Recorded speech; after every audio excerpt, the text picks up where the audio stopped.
ngàyនេះមកជូនតាមការសំណូមពរបងប្រុសគាត់សំណូមពរសុំ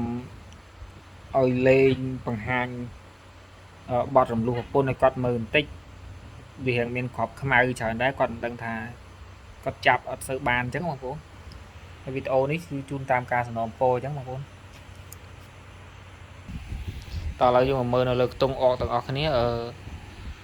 បទនឹងដែរយើងលេងនៅក្នុងតុង file minor គឺស្មើនឹងតុង La major នឹងឯងតែមួយបងប្អូនណាអញ្ចឹងយើងអាំងត្រូវាចេញដោយក្រប file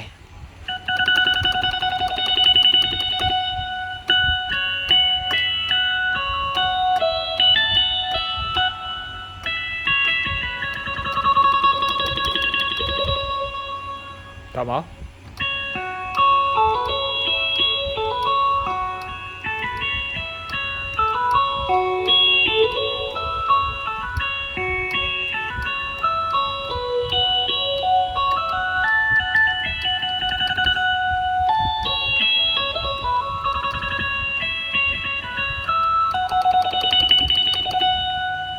ណាបងប្អូនខ្ញុំធ្វើយឺតហ្នឹងខ្ញុំធ្វើយឺត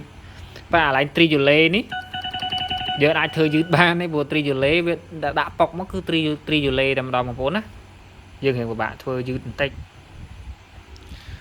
បើយើងចង់ឲ្យដៃយើងស្ទាត់នឹងអា triole ហ្នឹងយើងត្រូវរៀនវាស់អញ្ចឹងយើងវាស់1 2យើងវាស់1 2ហេ1 2 3 4 5 6 7 8 9 10 11 12 13 14 15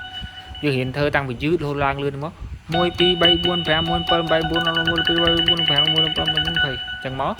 ធ្វើឲ្យដៃយើងមាន triole បានណាអាហ្នឹងបើភាសាណត់គេហៅ triole ហ្នឹងវារលាស់អញ្ចឹង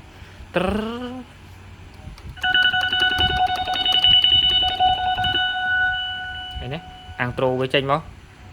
នៅក្នុងក្រប file ហេ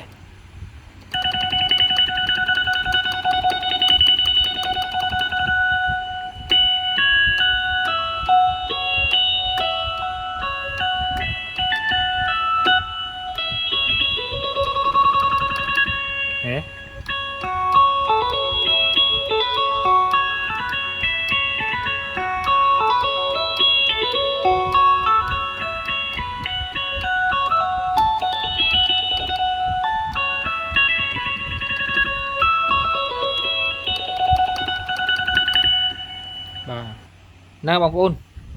របៀបហ្នឹងគឺមានតែប៉ុណ្ណឹងបងប្អូនហើយអត់បានលេងជាចង្វាក់ឲ្យទេព្រោះយើងលេងបង្ហាញតាមការសំណូមពរចឹងខ្ញុំលេងប្រភេទជាក្របជាអីចឹងបងប្អូនវីដេអូឡើយរៀងមិនសូវជាស្រួលថតប្រហែលបងប្អូនថតដល់ឲ្យឃើញមុខឃើញអីបើមិនចឹងទេយើងពិបាកវាចាប់ policy អីស៊ូអីចឹងមកឬក៏ចាប់ថា AI អញ្ចឹងណាតែតាមពិតវីដេអូយើងខ្ញុំមិនមែន AI ណាអញ្ចឹងថតដល់ឲ្យឃើញមុខឃើញអីអញ្ចឹងបងប្អូនហ្នឹងអរគុណជំរាបលាខុសត្រូវខន្តីអភ័យទោសផងបងប្អូន